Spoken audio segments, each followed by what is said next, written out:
From the Free Press, this is Honestly, and I'm Barry Weiss. You know the name Woody Allen.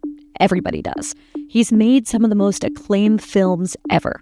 Annie Hall, Hannah and Her Sisters, Crimes and Misdemeanors, Match Point, and maybe my personal favorite, Vicky Cristina Barcelona. But the list goes on and on and on. And that's because he's made an astonishing 50 movies. You see Allen's influence everywhere, from sitcoms to stand-up to just about every rom-com made since Annie Hall first premiered in 1977. And in the process, he's turned himself into America's most unlikely leading man. Short, thinning hair, wears glasses, and is exceptionally anxious and neurotic. Now, at age 89, Woody Allen is out with his first novel. It's called What's with Baum? The protagonist is an anxious, smart Jewish writer with a messy personal life who gets himself in a great deal of trouble. Yes, it's like a Woody Allen movie, just in book form. It's funny and delightful, but it also touches on a major theme of our age. And that's the idea that an accusation, once made, is as good as a conviction. Allen knows something about that. In 1992, his longtime romantic partner, Mia Farrow, discovered that Allen had begun a romantic relationship with her adopted daughter, Soon-Yi Priven. Allen was in his 50s at the time. Soon-Yi was just 21. All hell broke loose, with Farrow accusing Allen of grooming and preying on her daughter. The scandal became fodder for tabloids and late-night talk shows, but it soon took a much darker turn when Mia Farrow accused Woody Allen of molesting her young daughter Dylan in August of 1992. Those charges were never proven in court. Indeed, they were twice dismissed, but the court of public opinion was another matter. Today on Honestly, we get into everything Woody Allen, from the accusations to his subsequent cancellation during the Me Too era, to his childhood in Brooklyn, his climb from Flatbush to the commanding heights of American comedy, film, and culture. We talk about how he's changed and how he hasn't at all. We talk about his marriage to Soon-Yi, which is still going after 28 years. We talk about his thoughts on Donald Trump, Zohran Mamdani, the New York Times, the New Yorker, and American politics more broadly. And perhaps most importantly, we talk about life, death, and aging as he approaches 90. All of that and much more after the break. Stay with us.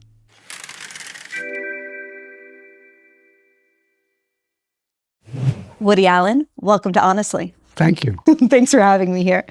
I thought I would begin this interview with a question about death, given what a big theme mortality is in all of your work. And how close I am to exactly. it. I'll be 90 exactly. in a few months. So you're almost 90. Yeah. Did you ever think you'd reach 89 years old? My mother always used to say, you live to be 100. When I was a little kid, she said, you get older, you live to be 100. My father lived to be 100. My mother lived to be 95, 96 or something, 97. So I thought there was a good shot that I would. I'm not looking forward to it because what happens is people don't know. There is no advantage in growing older. You don't get wiser. You don't get more mellow. What happens is you deteriorate. Your shoulder goes, your leg goes, you develop something else, and it's not fun, Now, so far, I've been ahead of the curve, but it's just a question of time. By next week or a year from now, I could be walking with an aluminum walker or God knows what else, or, in a hospital bed with a tube down my, I have all kinds of terrible thoughts about it, but But you're one of America's and maybe the world's most famous hypochondriacs, maybe other than some of the people in my family. And you seem to be in excellent health. Yeah, I've been blessed. I had a very, very lucky life, including good health so far, but I'm not a hypochondriac. I'm an alarmist. There's a subtle difference. I don't imagine that I've got diseases, but when I get chapped lips or something, I think it's fatal. The slightest thing I have, no matter what it is, I think, oh my God, this is the end. This is going to metastasize and it's all over for me.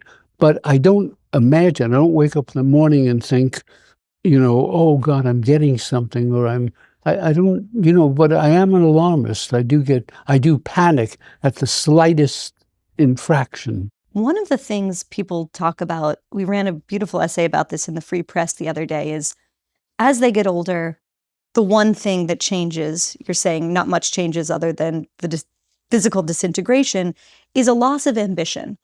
That doesn't seem to be the case for you at all. Why do you think that is? That's strictly defensive because if you obsess over things like the opening line of a novel or the third act curtain line of a play or an idea for something, you don't think about the terribleness of life and the tragedy of life.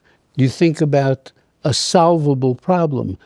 I either will or won't get a good joke to end the first act of my play. If I don't get a good joke, I don't die. But if I get a good joke, but I spend hours obsessing over it, and that distracts me from the real things in life that I would be thinking of when I don't have distraction. That's why when people wake up in the middle of the night and they don't have the distraction of everything around them, their friends, their traffic, their problems, they start to have morbid thoughts. I mean, I'm sure people do. I know I do. So, I like to work to keep myself obsessed with solvable problems that are hard to solve, and if I don't solve them, nobody comes and gets me. But otherwise, you'd be thinking about what? Death, dying, disease, mortality, the finite problems of the human race, everything, all the things that are out there that are after you, that your whole life you're avoiding, and trying and running away from and hiding from and tricking the things that are after you. There are movies, and then there are movies that stay with you for a really long time. Films that serve as a powerful reminder of what real courage looks like, especially at a time when integrity feels like it's in short supply. Baum, Artist at War is a film that does just that. It's a film that showcases real heroes. Baum is the true story of a man named Joseph Baum, who was a prisoner in a Nazi concentration camp. He risked his life forging documents to help others escape. But he was more than a forger. He was a poet, an artist, and a romantic. His story is a testament to the defiant power of creativity in the darkest times. And there's also a love story at the center of this movie. Baum met the love of his life, Rebecca, in the camp. And their secret wedding is one of the most extraordinary true love stories you'll ever see. So if films like Schindler's List or Jojo Rabbit stayed with you, you're going to want to see Baum, Artist at War.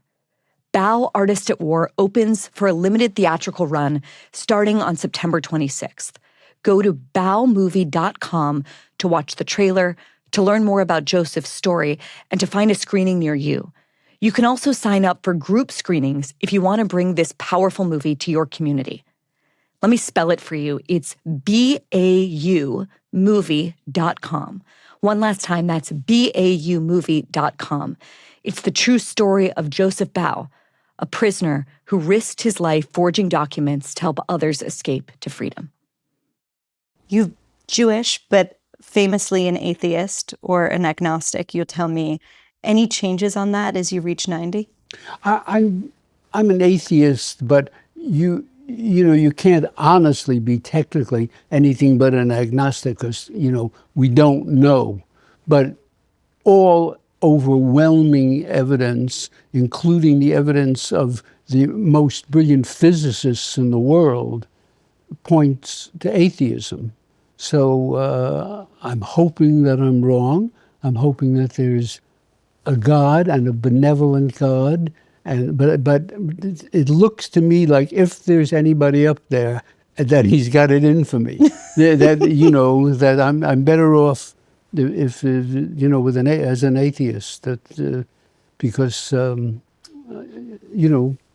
I just feel that I'll take my chances. You have made 50 movies in your life. I You've made 50 movies. yes. Films, movies. I call them movies. Fancy people I call them them films. movies too. That's what they are. It's an unbelievable number. And yet somehow this is the first novel that you've ever written, this brilliant novel, What's with Baum. Why is this the first novel that you've ever written? I always wanted to write books and plays, not just movies. But I kept making movies because people kept giving me the money to make the movies. So, it costs a lot to make a movie. Even I worked on the low end, really low end. I mean, people make movies for $200-300 million.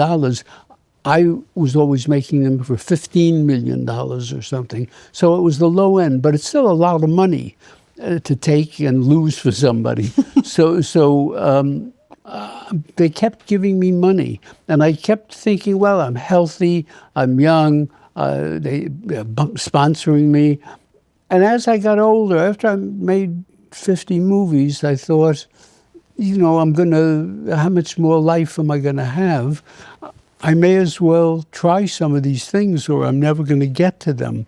And coincidentally, concomitantly with my 50th movie or so, the film business has changed so radically that I'm not that thrilled making a movie. There was a time when I grew up, you'd make a movie and it was thrilling. You would go into movie houses all over America. People went to the movies, the other people making movies. When I was growing up, when I was a young man, were Ingmar Bergman and Fellini and Truffaut and Godard and Kurosawa, and you were inspired. Now, you make a movie and they play it in a movie theater as a big favor to you for 2 weeks, and it goes on television, and they stream very often. It goes right to streaming. So it doesn't have the same presentation as it used to have, which was a glamorous and It's fun. not prestigious in the same way. Say that again? It's not prestigious in the same way. It doesn't have the same thing. I sense it. I agree with you. I sense it, that it's not the same kick. You're saying it's not prestigious, and I would say, as someone who's made films, the kick isn't there so much. I figured, why not write some plays and books now, So, first of all, do you still go to the movie theater yourself? I go rarely. I went the other day. My wife surprised me and said, "Come with me. I know you're going to want to see this," and led me by the nose through Central Park to the West Side. And she took me to see the documentary on Leni Riefenstahl that's playing over at Lincoln Center? Lincoln Center, yeah.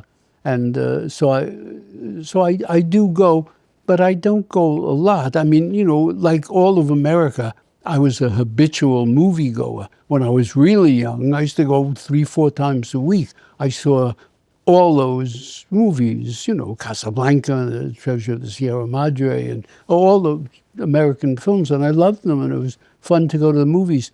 Now, the movie houses have closed, so many of them. Certainly the ones I used to hang out have closed.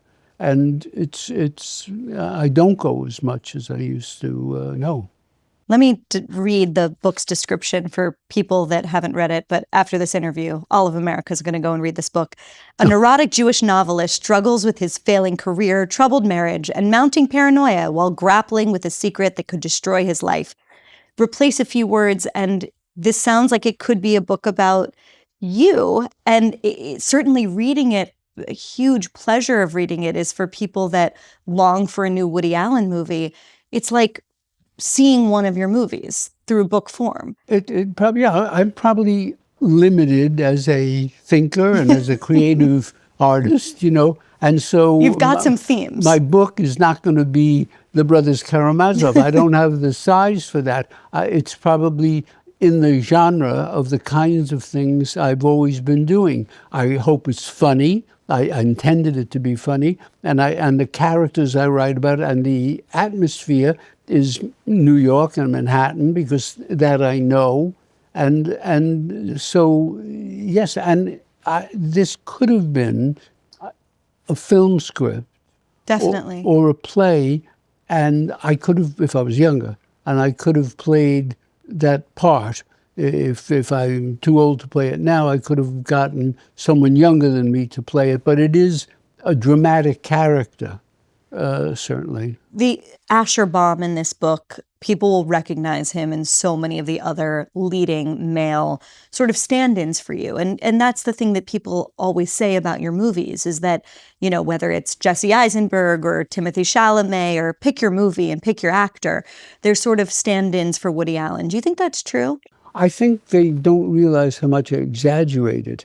You know, if the characters in my movies, yes, I have certain traits and certain obsessions that I have, but in life, they're within normal bounds, they're in rational bounds. The characters in the movies are hugely exaggerated because I'm trying to make them funny and preposterous and put them in situations that are dramatic and farcical. But yes, you know, people are always, for my first movies, looking to find me in my movies. So they would say, well, he drove a car in the movie and he drives a car in life. So obviously it's a very autobiographical movie. So there have been any number of little slivers here and there of autobiographical things that have occurred in my life. And I use them in the movie, but I pump them up to preposterous exaggeration so that they become entertaining for people. If I did them as they occurred in my life, they wouldn't be very interesting, really. It'd be, you know, you'd look and that would be it. But the character you have said is the most like you isn't, you know, Jesse Eisenberg or Owen Wilson or, you know, any of these characters that they've played. You've said it's Cecilia in Purple Rose of Cairo. Why is that?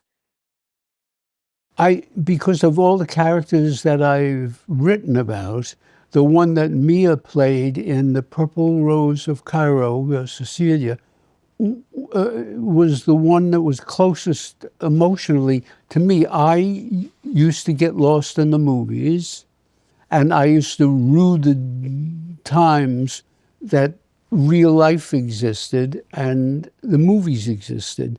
When I grew up, there were 3 layers of reality. There was reality, which nobody likes. Then there was the reality in film, and it was very real.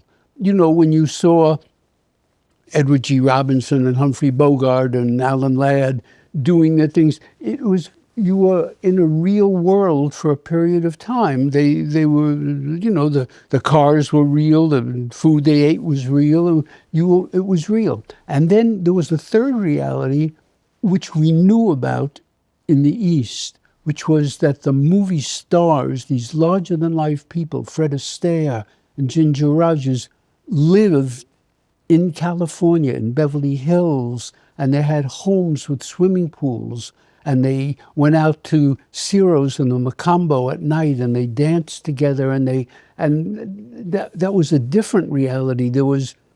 But our reality was, in my case, for example, but reasonably common, was Flatbush in Brooklyn, and we ate, you know, with the oilcloth on the table, and the gefilte fish and the chicken, and we were not at Ciro's and the Macambo. We didn't have a swimming pool at our house. You were eating bad Ashkenazi chicken. It was very good in retrospect. You know, at the time, it wasn't good because you actually had to eat it. But in retrospect, when you could just think about it, the nostalgia makes it delicious. Good. You know, because of the nostalgia for it, or because it genuinely was good. Yeah. Because I'm thinking about it, you know, 60 years ago, 70 years ago, or more now, and I think to myself, boy, that was so delicious. But actually, my mother was a very mediocre cook, and the food was not great. But in my mind now, it was very great. And, you know, as long as you can focus on a phenomenon that's not in reality, whether it's in a movie screen, on a theater, or in your mind nostalgically, you can enjoy it. when it's the actual thing itself, it's a different story, and it's full of compromises. Well, let's go back to that original reality. You're born in 1935, born in the Bronx, raised in Brooklyn. You're born, of course, with another name. Your given name is Alan. Alan Stewart Konigsberg. Take me back to that world. Well, I was lucky. I had a loving family. I had two loving parents and a loving sister. And I was lucky in this sense, too. My mother had a number of sisters, and we had a close, extended family, and I was the only male. So I was pampered. My aunts pampered me. My cousins pampered me. I got excessive allowance. I got excessive attention. I had a wonderful childhood. In retrospect, at the time, it wasn't experienced as so wonderful. I figured, well, now I got to eat. I got to drink my milk. I hate milk. I got to go to school. I hate school. Or when I think back to Avenue J in Brooklyn, where I was growing up, at the time, it was nothing. It was a drab kind of avenue. But when I think back on it now, it was wonderful. It was full of great bakeries and stores with delicious food and candy stores with great candy and movie theaters. And, it was a wonderful, wonderful place to grow up in Flatbush, in the Midwood section of Brooklyn. It was really great. Now, and I go back very far. I mean, I remember when, there were American flags on the corner. We were fighting the Germans and the Japanese. And do you remember feeling fear of the Nazis or No, Nazism when you were a child? It was like in my movie radio days, there would be the blackouts, and you'd see the searchlights in the sky, and it was very exciting and romantic, and there was no sense whatsoever of what, at my age, of what was going on in Europe. I mean, you knew that there was fighting and war, but there was no sense of threat. You knew that it was a given that we were going to defeat the Germans and the Japanese, and it was a given that they were never going to come over here, that there was no chance they would be able to. And yet, we didn't appreciate this. When I was in kindergarten, we had to wear around our neck these little plastic tags, and they were identification tags in case there was bombing and they found our bodies. And when we were in the kids, we'd sit in class, we'd suck on the tags, put the plastic in our mouth, and we didn't know. We just knew we had those, but there was no actual understanding. Maybe among the smarter kids there was, but not me. There was no understanding that, yes, they may be bombing us, they may get over here, we're in a war with a formidable enemy, and we could lose it, but there was no sense of that. America was just absolutely out front and unstoppable. Unstoppable, yeah. In your memoir, Apropos of Nothing, this is how you describe yourself growing up. You were a small boy, loving movies, loving women, loving sports, hating school, and longing for a dry martini. You describe your bar mitzvah as an Ashkenazi luau. I love that. Wherein a young Jew was supposed to become a young man, but you remained a mouse. Tell me about who you were. That sounds like me. Yes, I loved it. I loved it. You then, in the sort of origin story of you as a writer, you start off as a gag writer, taking the train to the city and sort of being a punch-up writer and starting very quickly at 17, 18, making more money than your parents. Mm-hmm. How did that happen? How did you even understand that that was a job, given where you had grown up? Well, when you get to be in the last year of high school, all my friends were planning on going to college and starting their what they want to be in life. And this one wanted to be a doctor. Another one wanted to be a journalist, an architect. I didn't know exactly. I mean, I had unrealistic ambitions. I did toy for a while with being a crime reporter. I thought about that. I would like to be maybe a crime reporter, but it was a passing thought. And I thought, would I like to be a cowboy? Would I like to go out? Me, who... Have you ever been on a horse? I was on a horse, but not with any great affection. I mean, and I think, what do I want to be? And I was always amusing when I was in high school and public, going back very early, even in public school, I was amusing. And someone had said to me, why don't you write your jokes out? And then what am I going to do with them? And they said, you can send them in to some of these Broadway columnists who were in many newspapers, and they had all these columns, and maybe you get printed. Send one to Walter Winchell, send one to Earl Wilson, to these people that, there's gags in their columns. And I did. I typed them up and send them in after. And then one day, they printed one. And that was the breakthrough. And they started printing more and more. And some advertising company in New York said, who is this guy? They called the newspaper. They called the New York Post and said, who is this guy that keeps appearing with gags? And they said, he's some kid in Brooklyn, and he sends them in after school. And they called me up. They got in touch with me, and they asked me if I'd come in for a possible job. And I came in after school, and it was $40 a week, and I was just a teenager. And in those days, the minimum wage was like 35 cents or something, and people were making nothing. I had worked, for delivering for a tailor, for a butcher. I made $3 for the week or something. But here, they offered to start me with $40 a week, which was already a substantial salary. And this was, I'd finish my high school at 1 o'clock. I'd go from 8 to 1, and then I'd get on the train and go into New York and write gags for them. And I was very prolific, on the BMT ride from Brooklyn to Manhattan, which was about a 35, 40-minute ride. I'd write 20, 30 jokes. It was nothing to me. Now I'd go in, I had a little cubby with a typewriter, and I'd write another 20, 30 jokes. I was doing like 50 jokes a day. And it was no big deal. It was not like I was sweating them out. They were not Wildian masterpieces, they were jokes, parking space jokes. And from there, I started to get nightclub comics would call and offer me $100 to write their nightclub act. And then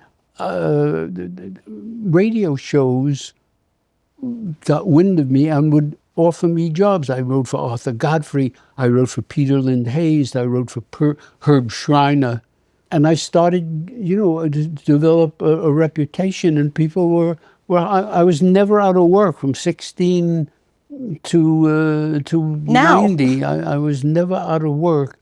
And then NBC started a writer development program. It was an ill-fated but nice idea.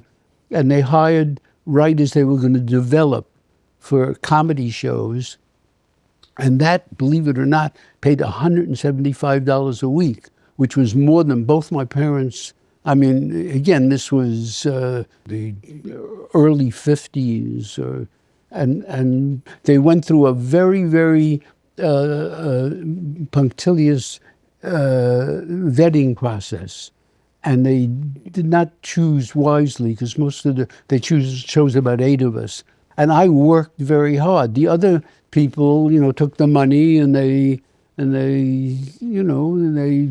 I guess did the best they could. But I was diligent. I practiced writing sketches and practiced writing monologues and what was it all leading to? Like you're describing yourself even at 16 years old as being. No, by then I was 18. Yes, but even at 16 or 17, when people were going off to college, you had huge ambitions. Was the ambition about glory, fame, power, money? What was at the heart of it? No, I wanted to be a serious writer.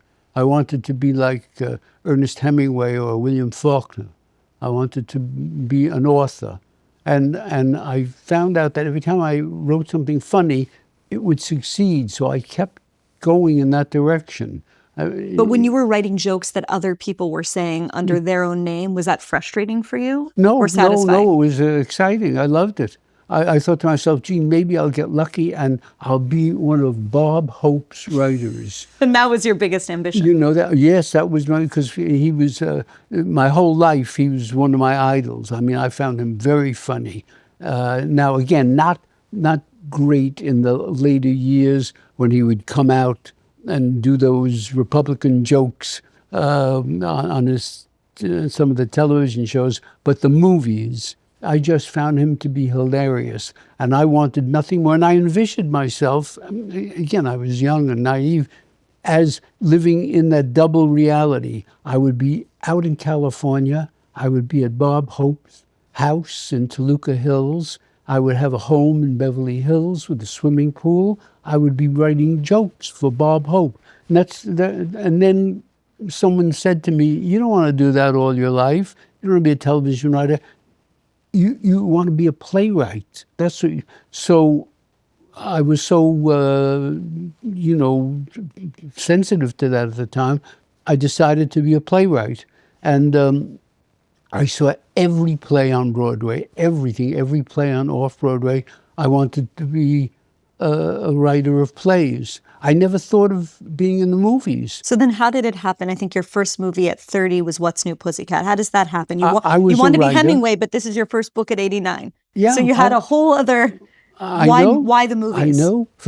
I'm planning the second half of my life. I'm planning to be, maybe you'll live as old as Moses. You could live till 120. But why the movies? If what you really wanted to do was to be a great I wanted to writer, be a playwright. Okay, and because in those days, movies were looked down upon. Plays were the thing. They were. That's where it was Tennessee Williams and Arthur Miller, Eugene O'Neill. Mm-hmm. That's where the substance was. And so I wanted to be a playwright, and I practiced, and then while I was writing television shows, I wrote a number of television shows to keep eating, to keep myself intact. I was trying to write plays, and there was a revolution in comedy. There had always been a kind of a Borscht Belt-dominated comedy scene of these very funny guys. I loved them all, Buddy Hackett and Jackie Leonard and Phil Foster, all of them. But all of a sudden, popping on the up was Mort Sahl and Mike Nichols and Elaine May, Jonathan Winters, Bob Newhart, Shelley Berman. And these guys had a different style of comedy completely. Now, when I saw Mort Sahl, I thought to myself, this is what I want to do. I mean, he knocked me for such a loop that I thought, I don't want to do anything but what he does. And it meant going on stage, which I had never thought of. And I went on stage and became a comedian. And again, I had that luck that has followed me my whole life. I succeeded at it immediately. I was nervous, and I didn't like going from city to city, from St. Louis to San Francisco to Washington to Boston to play clubs. But I couldn't stop succeeding at it. And then one night, I was playing the Blue Angel in New York, and Shirley MacLaine and Charles Feldman, the movie producer, and somebody else came in to see me, and Shirley MacLaine told her brother, Warren Beatty, to come in and see me, and he came in and he said, I would like to get this guy to write a movie for me.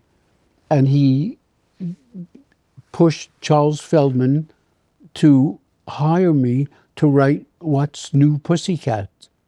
And they said to me, you write a movie and we'll all go to Paris. You can have a small part in it, and we'll all go to Paris and we'll have a wonderful time. So I Could said, you believe what was happening to you as it was happening to you? not quite as impactful as I see it in retrospect, but at the time, I thought, you know, yeah, and my managers at the time, I had a very, very good manager, were saying, this is good, you'll get into movies, it's a stepping stone. And I wrote the script, and I went to Paris, and they made it, and I had a terrible time. I mean, I mangled my script. Warren had dropped out. Peter O'Toole had taken his place. Peter Sellers had joined the movie. They just mangled it. And I said, I am never going to... And the movie, again, it's luck. The movie was, I thought, terrible. And it was the biggest money-earning comedy to its time. It was enormous success. And I said, I'm never going to write another movie unless I can direct it. And I didn't until a couple of years later. I wrote Take the Money and Run.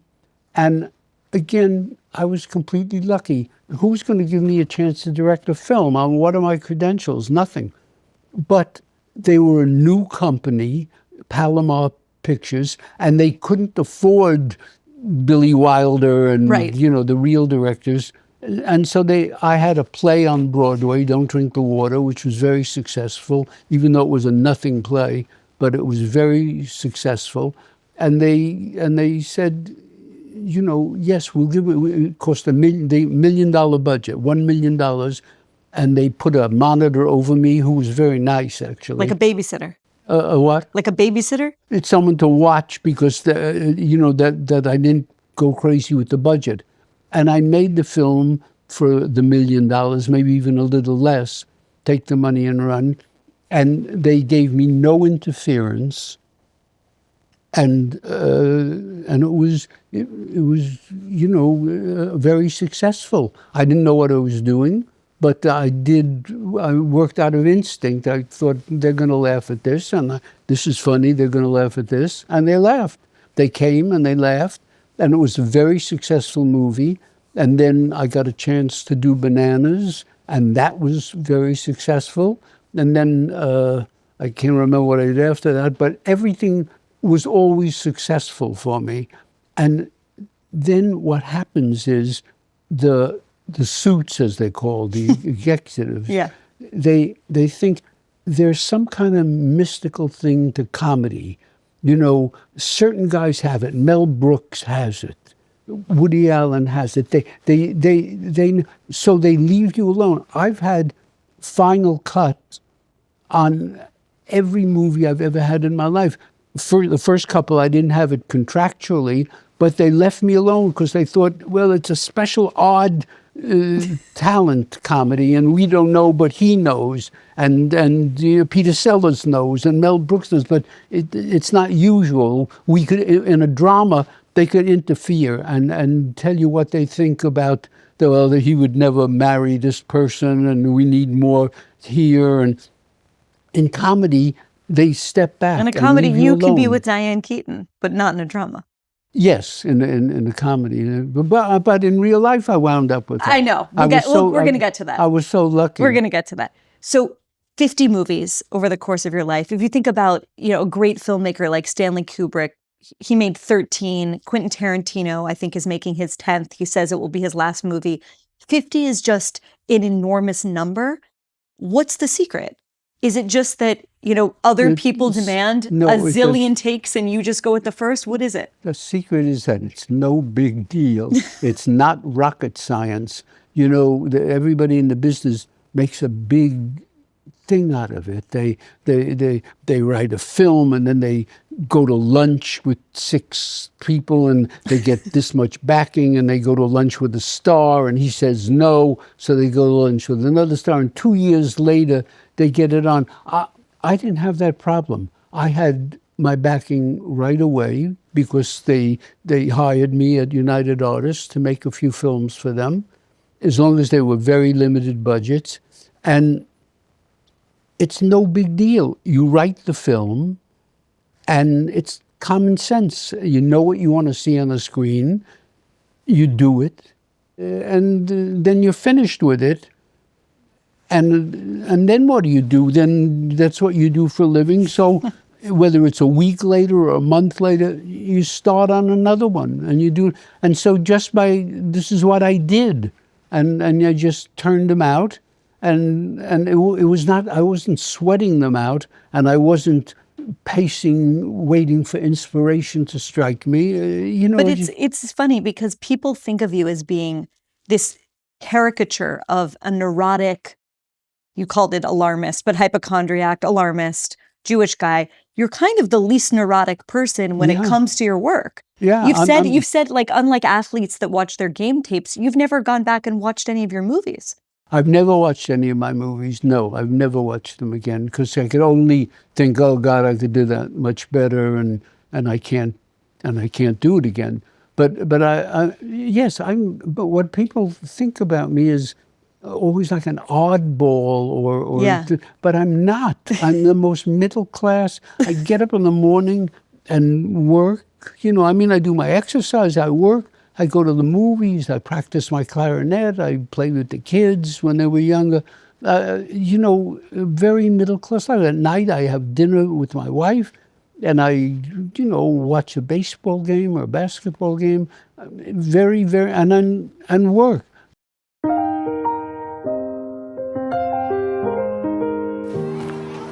When it's not always raining, there'll be days like this. When there's no one complaining, You're good to me. there'll be days like this.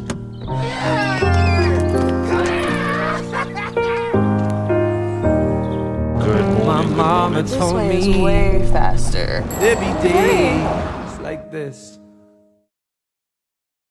You have given some breakthrough roles to so many unbelievable actors. When I was going back and looking at the people, you might say you didn't discover them, but you certainly gave them unbelievably huge roles. Diane Keaton, we mentioned, Jeff Daniels, Larry David, Meryl Streep, Julie Louis-Dreyfus, Diane Wiest. I mean, like, just an unbelievable number of people. They showed up for me first, or maybe most magnificently, in a Woody Allen movie. What can you tell us about identifying talent?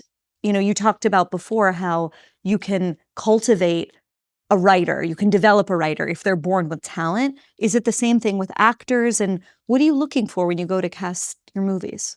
Just someone that's real. That's what I always look for. Just a plain, an actor or an actress who could do the part, who looked like what I wrote and sounded like what I wrote and was real. It was not, you didn't see them acting or emoting or phony. They just sounded real. But, very often Juliet Taylor, who introduced me to so many people that I used over the years, actors would come in. Sometimes we'd see 20 actors in a day, and they would be just talking like we're talking now. And they were wonderful. And then they would read a part. They would do their little scene to see if we saw them in the part in the movie.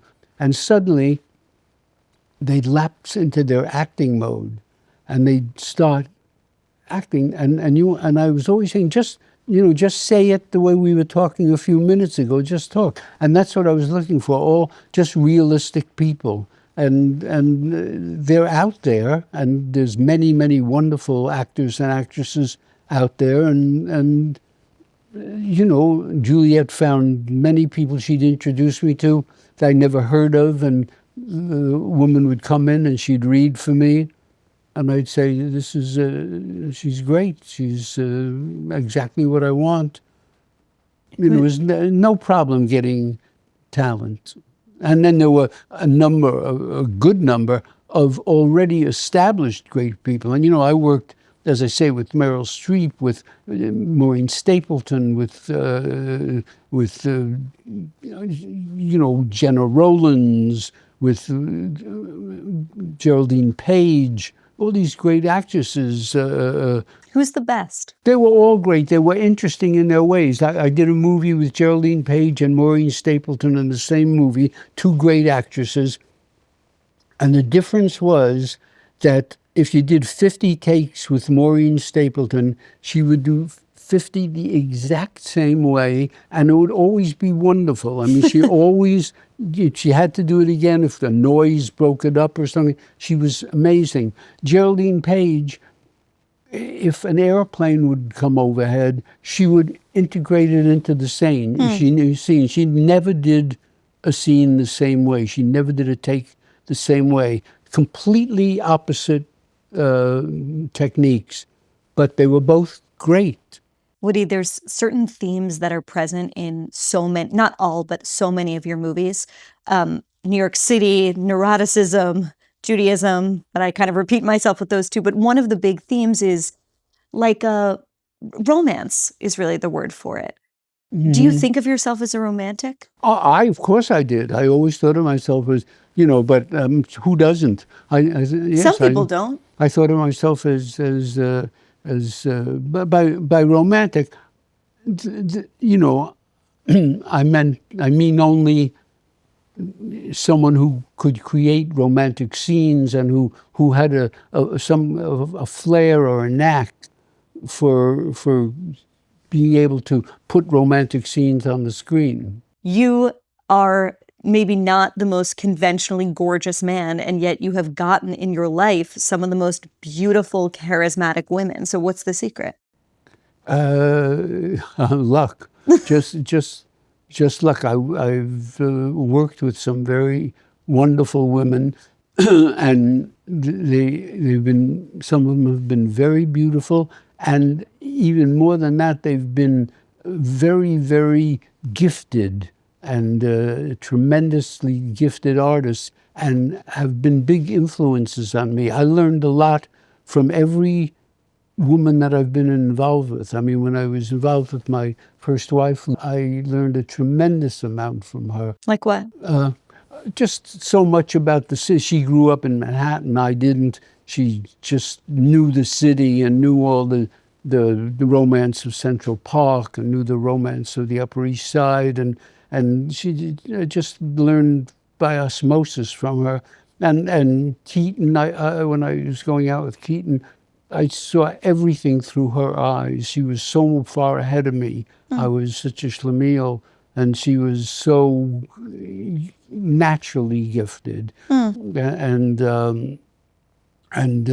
just all of them. I learned from Mia. She had a Hollywood upbringing and knew everybody. I mean, whether it was Katharine Hepburn or Stephen Sondheim, or and I learned from these people, and they had, when I worked with them, they had opinions and they had feelings. They didn't just say, "Okay, I'll do anything you want."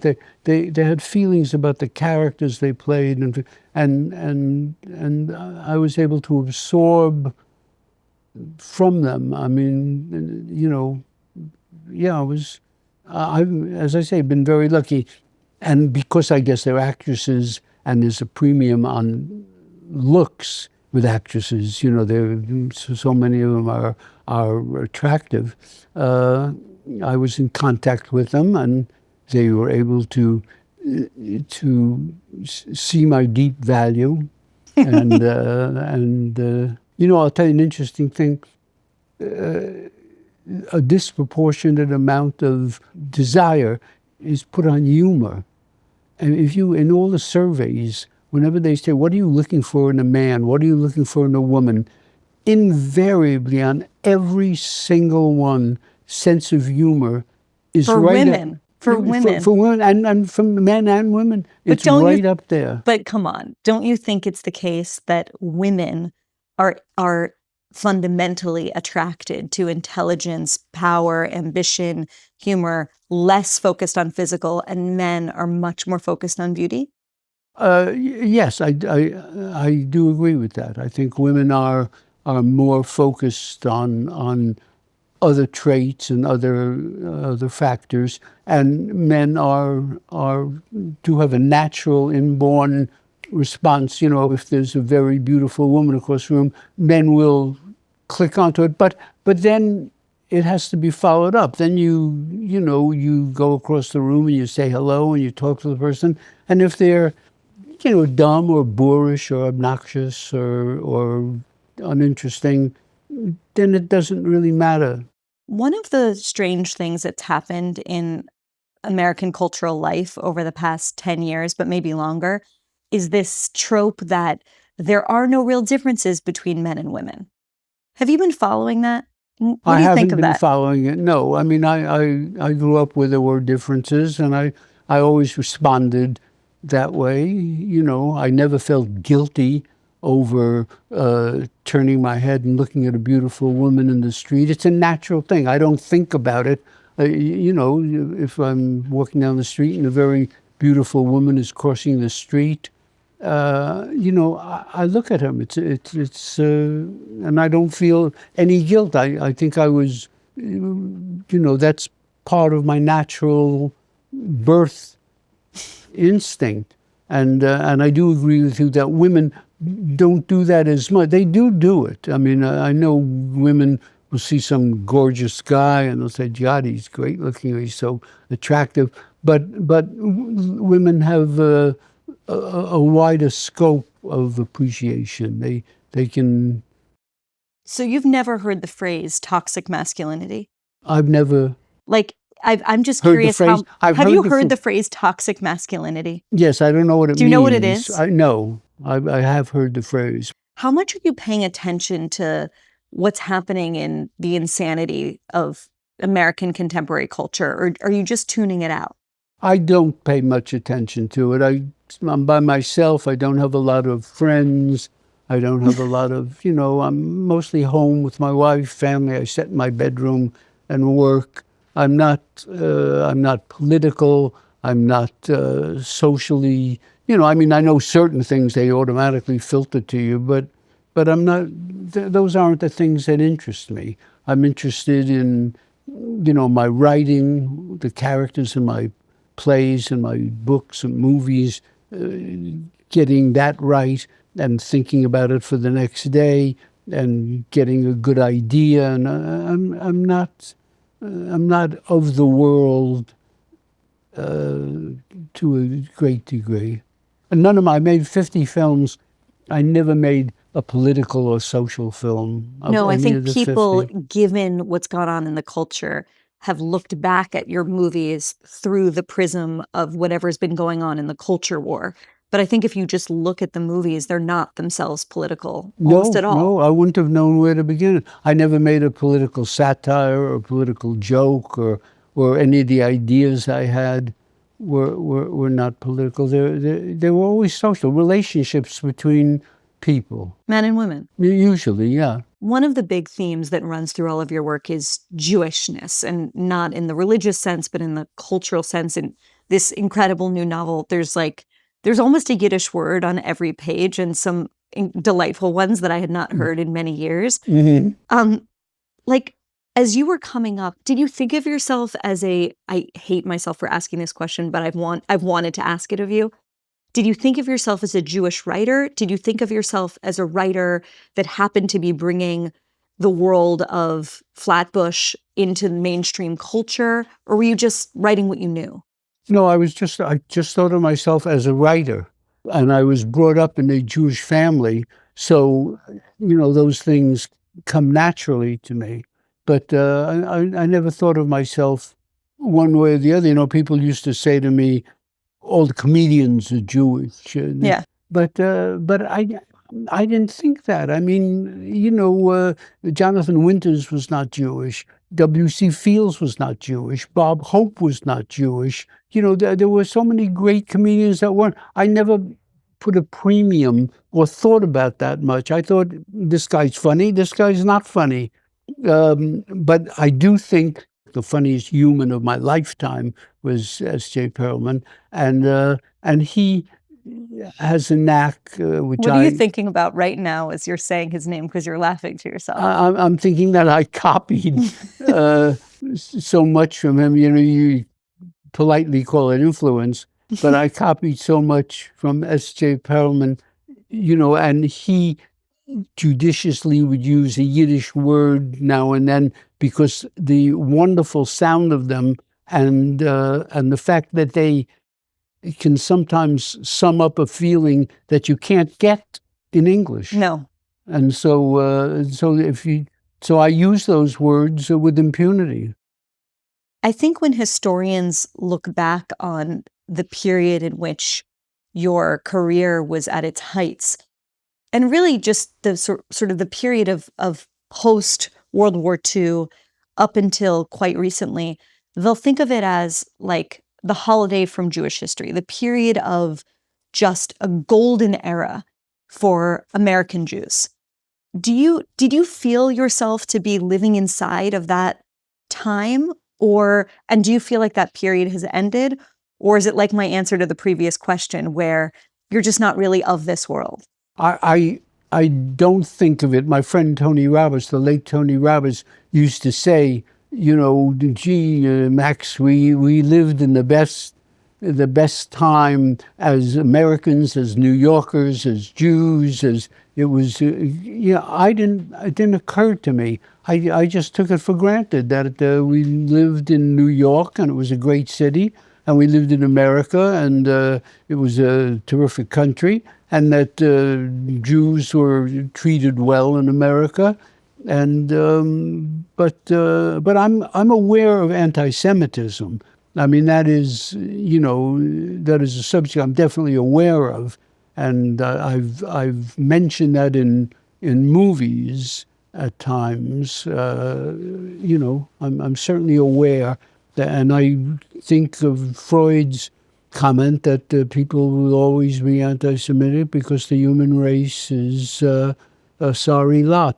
And so when there's a flare-up or a surge or something, it doesn't surprise me because, if there were no Jews in the world, so it'd be something else. So I always thought it would get down to, so then it would be all the black people, say. So if there were no Jews and no black people, it would be all the Asian people. And it would go on. Finally, it would be all the white left-handed people against all the white right-handed people, because apparently human beings need somebody to persecute, and the Jews are an easy target. They're a minority, and they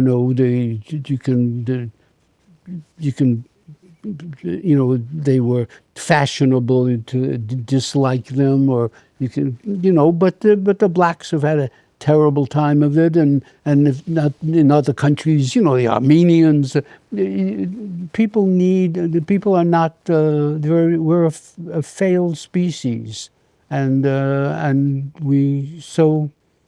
I feel it applies in many areas, and one is that, like, as Freud says, we're not really good people. And we tend to take it out on other people. I know you don't think of yourself as a particularly political person, but we have this huge mayoral race coming up in New York City in November. You love New York City. There's, the former governor is running. He, very controversial, you could say, or you could not say. And then you have this socialist Zora Mamdani who's running. Are you going to vote in the election? Yes, I'm going to vote. I'm going to vote for Cuomo, because I feel Mamdani is perfectly nice. You do? Yeah, I think he's fine. I mean, his heart's in the right place. He wants nice things, but I think Cuomo will do a much better job. Cuomo will be much better for New York. He'll be much more efficient, and he'll just do a better job. I think they all want, nice things. They want the city to be up. They want people to be protected. They want the poor people to afford things. They want, decent schools. They all say that. None of them are nasty. But I think of the people running, that Cuomo by far will be able to do the best job for New York at this particular time. I think he's experienced and he knows New York, and he will, and Mem Downey is inexperienced and his heart's in the right place, but he's not going to get any of the things done that or so few of them that he wants to. I just think that Cuomo's the guy that could best serve New York at this time. Bill Maher recently described you as a liberal that's disillusioned with liberals. Do you think that's accurate?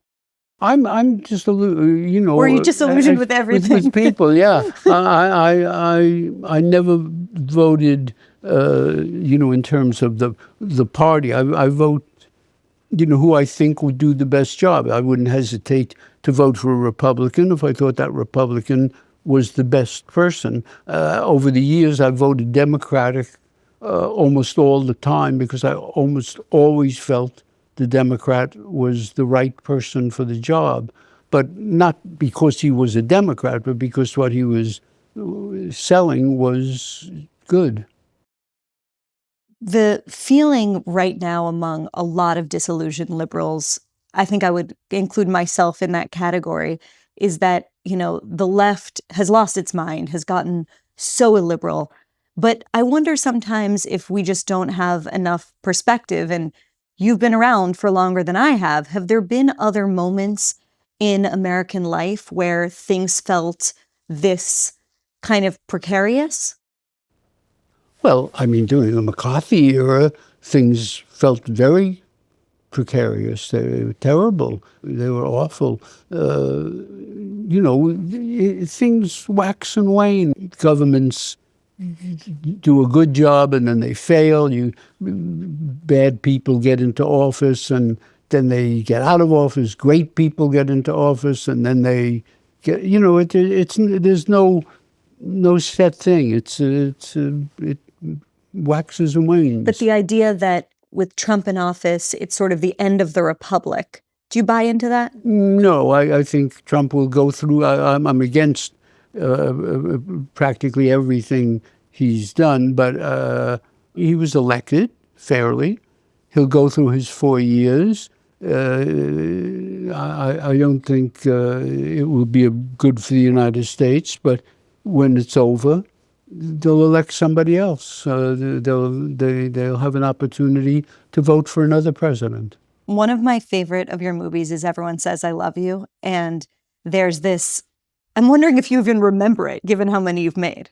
Most of it I can remember, not always. So Alan Alda has this son. Oh. And do you remember? Yeah, I remember. Okay, yeah. And the son is sort of the black sheep of the family because he's a conservative that reads National Review. And the punchline of this is it turns out he had some kind of heart condition that was cutting off the flow of blood to his brain or some kind of brain tumor, and they remove it, and he winds up being a leftist in the end, like the rest of his family. That's the closest thing I came to anything that's remotely political. That is a political joke. I would think of myself, if I step back and could look at myself, I would probably think that I was a political liberal. Over the years, I campaigned for George McGovern. I campaigned for Adlai Stevenson. I campaigned for Democrats and liberals over the years because I thought they had the best ideas for the country at the time. But I wouldn't have hesitated. You voted for John Lindsay in the 60s. Yeah, John Lindsay. I was just thinking of him. I thought he had the best ideas at the time, and he was a Republican. You have this quote that I love from a piece you wrote for the New York Times in 1979. It was called My Speech to the Graduates. Do you remember writing this? Vaguely. Okay, here's what you wrote. More than any other time in history, mankind faces a crossroads. One path leads to despair and utter hopelessness, the other to total extinction. Let us pray that we have the wisdom to choose correctly, which I love. And I felt like, does that sort of encapsulate the way you look at politics and maybe even the world, which is we're screwed no matter what? I do. I feel, that we're a failed species and that it matters to a certain degree who's in charge, but basically the problems of the world are not political. The problems are much more spiritual and it's the fact that we're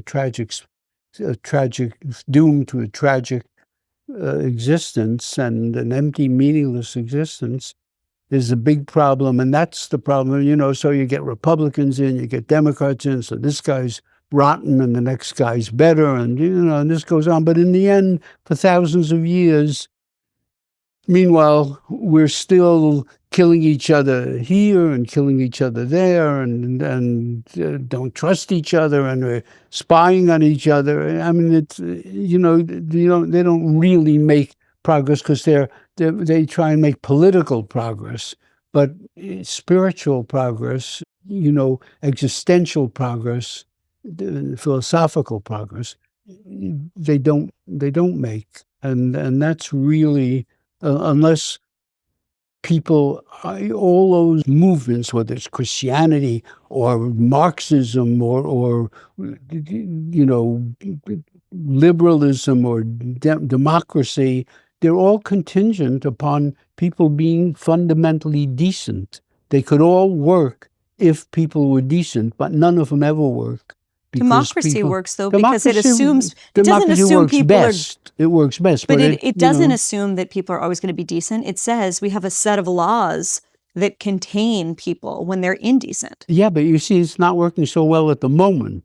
The guys with masks are getting on the street and pulling people and deporting them to other countries. And they shouldn't be doing that at all, much less some of them are not guilty of anything.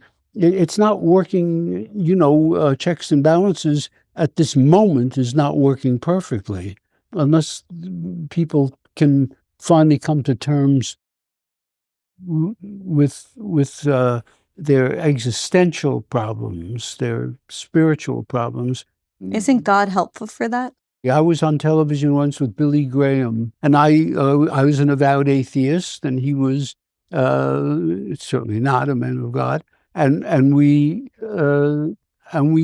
argued in an amusing way, and he said, if he's wrong and I'm right, that he will still have a better life than me.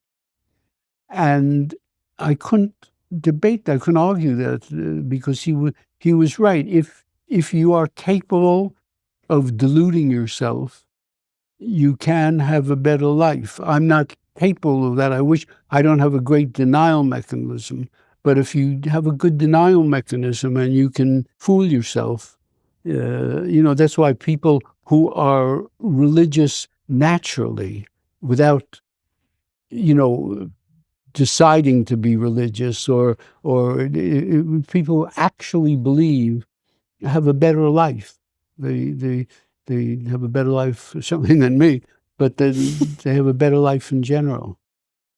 There's a sort of paradox in a lot of interviews that I've read and listened to in preparation for meeting you today, where you talk about, you've already said you've never gone back and watched one of your movies. You've Right. told many interviewers that you don't regret anything and Right. you never look back. And yet the theme of so many of your movies, whether it's Radio Days or Midnight in Paris, or there's so many of them, they're all about, to my mind, nostalgia. And what you said earlier in this conversation about looking back at the kitchen in Flatbush with the chicken and the gefilte fish and it tasting better than it did then, that is exactly the feeling that I get in a lot of these movies. How do you relate to the question of nostalgia? Like, do you feel yourself to be a nostalgic person? Well, Camus said that nostalgia was a trap, and I agree. It's a trap. You get lulled into a kind of nice, nostalgic, pleasurable to reminisce and to think back and to talk to someone that was around at the time with you, and gee, remember this and remember that. But time is constantly in motion. And you're always moving forward. and you get trapped in nostalgia. It's a pleasant diversion, but the reality is you're here now and moving inexorably forward to a brick wall. You've said that you've never made a truly great film. Other people say and think of you as a genius, maybe the greatest living filmmaker. What do you I think don't know of that? anybody who thinks of me as the greatest living filmmaker, and There are a genius, lot of people that think that. genius is a word that's thrown around in show business, Means all nothing. the time. It doesn't. No, a genius. No, look, if Michelangelo was a genius, and Rembrandt is a genius, and Mozart is a genius, and Einstein was a genius, Then you're a pisher. then I'm not a genius. Yeah. But was S.J. Perlman a genius? He was a true comedy genius. Now, a comedy genius doesn't qualify as a genius. That's like a president being the president of the PTA or president of the Shriners. Right. But it's high up. But he was the best of the funny people, in my opinion. And of course, these things are very subjective. Someone else would tell you something else. Woody, if you're not the greatest living filmmaker, who is? I don't know if there is one greatest living filmmaker. There was a time when, if you had asked me that, I probably would have said it was between Ingmar Bergman and Kurosawa, and I could have made a good argument that they were the two best filmmakers in the world. But that era of filmmaking is gone, so there's no one comparable to them at this point. You've said that the best movie you've ever made is Match Point. Do you still think that? There's a couple of my films that I like. What do you like? And yeah, I mean, I liked Match Point. I liked Husbands and Wives. I liked Midnight in Paris. I liked Purple Rose of Cairo. What about Vicky Cristina Barcelona? I liked that. Yeah. Remember, I made 50, so I could probably find 15 that I liked and 35 that I could live without. You're not online. I'm assuming you don't have a Twitter account and that you don't use ChatGPT.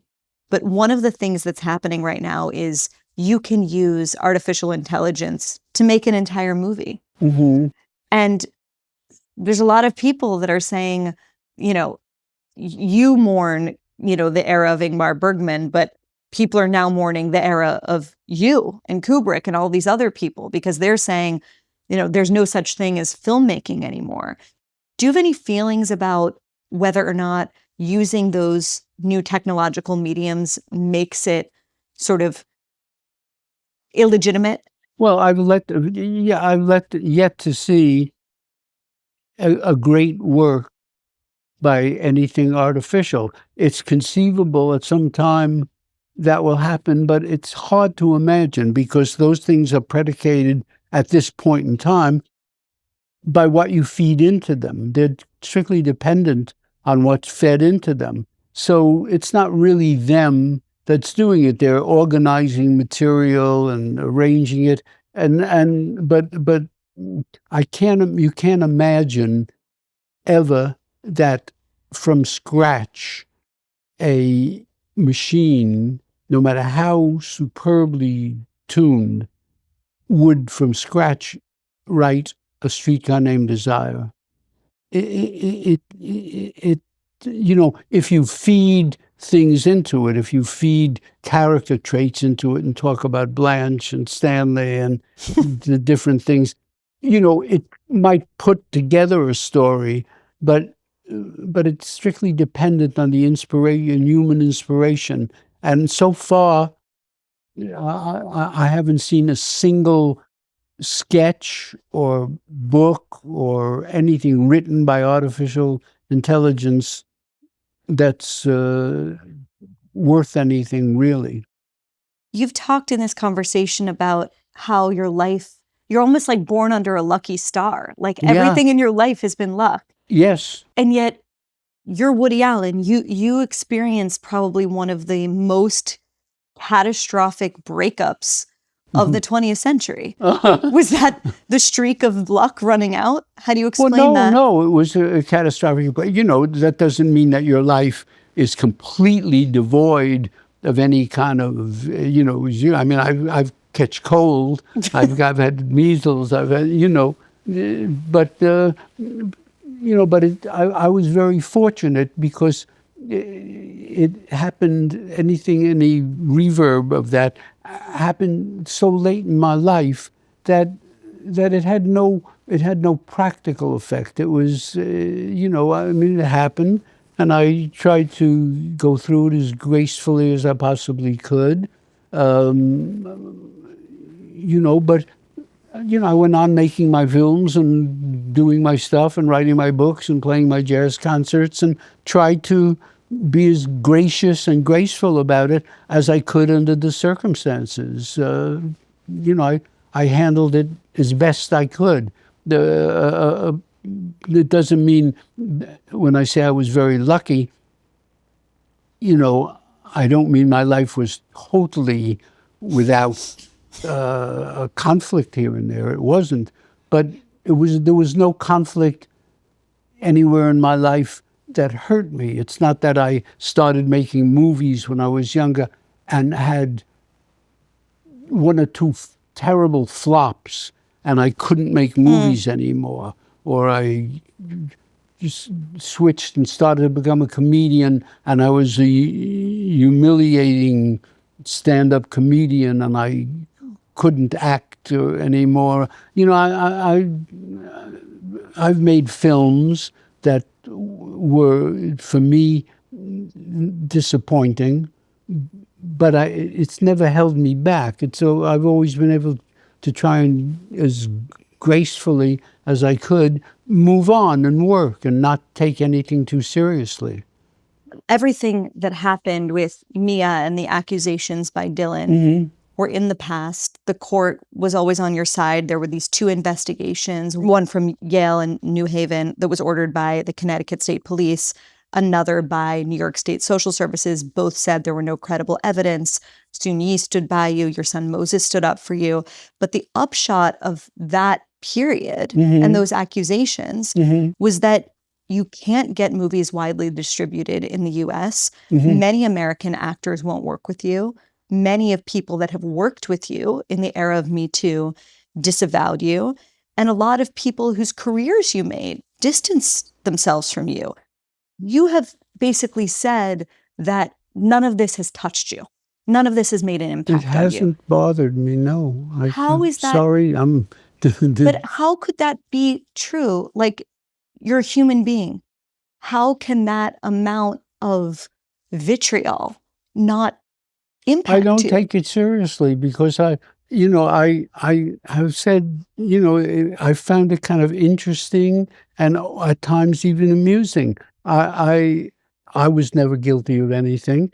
The big fuss was made and millions were spent and people were talking heads on the television. There was all kinds of, and I was just watching it. I was kind of watching it from the side. I'm reluctant to say from above, but I was watching it from the side, and it never bothered me. I worked. I couldn't care less what people said. If I had been guilty of something, I would have felt bad, but I wasn't. I felt these people are all wrong, all making mistakes. I was surprised how just their common sense right from the start wouldn't have told them that it was a preposterous notion, that there was nothing about it that made any sense to a thinking person, and that when it finally was investigated by a few sources, of course they were going to say there's no merit to it, and that, that eventually someday maybe they will all realize that, and maybe they won't, but it doesn't matter to me. I just found the whole thing. Now, again, maybe when I say, look, maybe if it had happened when I was 25 years old or 30 years old, it would have been an impediment to my making movies. But it wasn't an impediment. I went on making movies. I went on, writing my plays. I have plays running all over the world. Now I'm writing a book. I just work, and people are always amazed when I say that, because there was no practical thing that really bothered me. It happened in a time of life where I had a lovely family. I was financially secure. I had made 50 films, or almost 50 films, and kept making them till I reached the goal of 50 films. So it wasn't, something that I thought about much or wasted a lot of time on. People had the wrong idea. Do you care about how the public thinks about you at all? I never cared about that. I mean, I didn't want them to not like me or to, but I never cared. When I made my films, if I had the public in mind when I made my films, I would have made very different films. I would never have started to make interiors and to make Another Woman and to make Match Point. I would have stayed with comedies. I would have accepted people's offers, which are quite lucrative, to make Annie Hall 2. I never cared about, and I don't mean this from a contemptuous point of view. I never cared about public opinion on any of that. I was determined to work at the idea that I thought that I wanted to work on at the time, and if the public liked it, they liked it. If they didn't like it, that was my hard luck, and I was fortunate. Most of the time they liked it, not all the time, but but I wasn't going to. You can't be an artist in life and think about your public. You have to think about the work, and I always thought about the work, and the work, was out there for better or worse. So I've never thought about the public, and I've never thought about this nonsense people always talk about with people about legacy. You don't think about that? When you're dead, it doesn't matter. I mean, you could stand over Shakespeare's grave and sing his praises all day long. I mean, it doesn't mean a thing. Your legacy, I've never thought about that. I mean, if I die, when I die, my films will either be seen in the future or they won't be seen in the future. They'll seem tedious and boring in 2 years or 50 years or whatever. It doesn't matter to me. But you care about the truth, don't you? Do I care about the truth? Yeah. If a lot of people are going around the world believing a lie about you, can't help that doesn't bother you? I can't help that. I feel they're foolish. They don't, they don't look into it. They don't, but nothing I can do about that. They believe there are people that believe a lie, but that's civilization. I mean, they believe many lies about many things, and the world goes on, and I mean, that's what life is. I have no problem with it at all. Woody Allen, are you ready for a lightning round? Sure. You have been married to your wife, Soon Yi, for how many years? 30 years now, yeah. What's the secret to a happy marriage? To give in.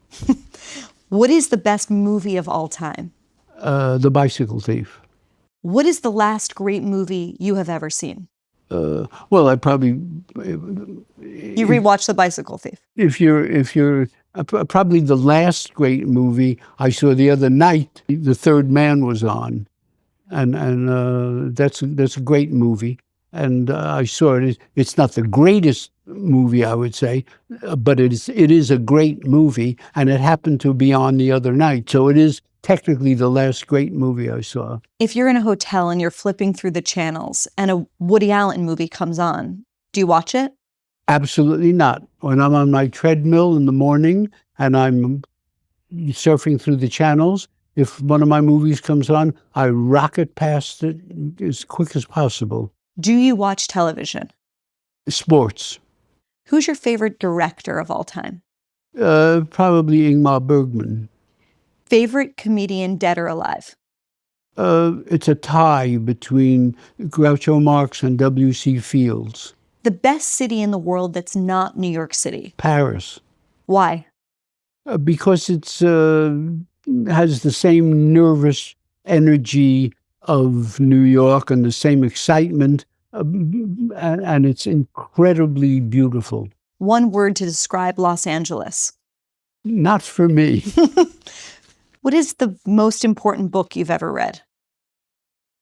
I've only read 2 enjoyable books in my life. What are they? The Catcher in the Rye and A Kiss Before Dying by Ira Levin. All other books I've read, and I've read a lot of books, to me were homework. All other books? Yeah, they were all homework. But those 2 books were, the burden of enjoyment was on the author from the first word, and he fulfilled it right through to the last word. You mentioned Freud and Camus in this conversation. Do you have a favorite philosopher? I like Nietzsche very much Why?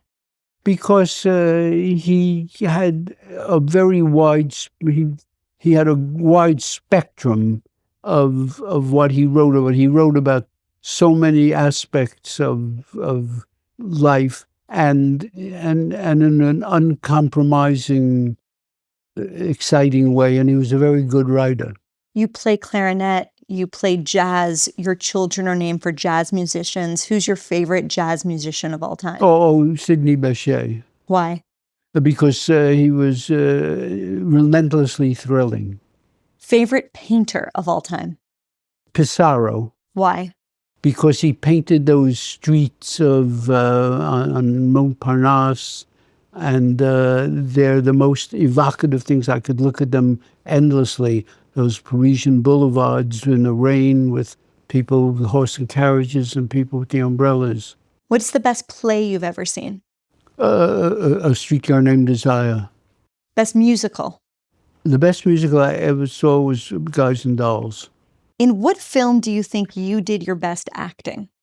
And do you think you're a good actor? I think I'm a perfectly fine actor with a small range. If I'm playing within a certain range, I can be completely realistic. Outside of that range, I could never play, Othello, for example. You wouldn't believe me as Othello. What's your favorite antacid? My favorite antacid? Yes. My favorite pill Yes, your favorite pill. is Zofran, Why? because it's a miracle. It cures my nausea instantly and unfailingly. Favorite baseball player? Willie Mays, Why? because he was thrilling, constantly thrilling, and everything he did with a flair, and he did it great, and it was just musical to watch him. The girlfriend in your movie Manhattan is 17 years old. Mm-hmm. Looking back on it, do you wish you had made her 18? No, that the whole story was that the guy was in love with, thought he was in love with a young girl. That was the story. No, not for a second. I wouldn't. What will come first, your death or a Knicks championship? What will come first? Yeah, your death or a Knicks championship? With my luck, a Knicks championship. Manhattan or Brooklyn? They're both great, but Manhattan is a poem. What kind of poem? Just a great metropolitan poem, like Marlon Brando, I characterize it as a human poem, and this is a metropolitan poem. Can you think of something you've changed your mind about? Herring.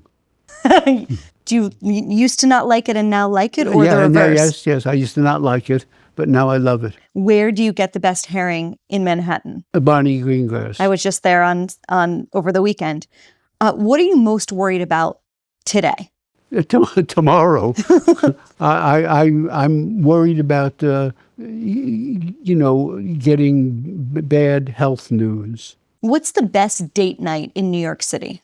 When I was younger, the best date night was, I would go to Madison Square Garden and then afterwards to Orsini's, which before it moved was a little candlelight place in the 50s.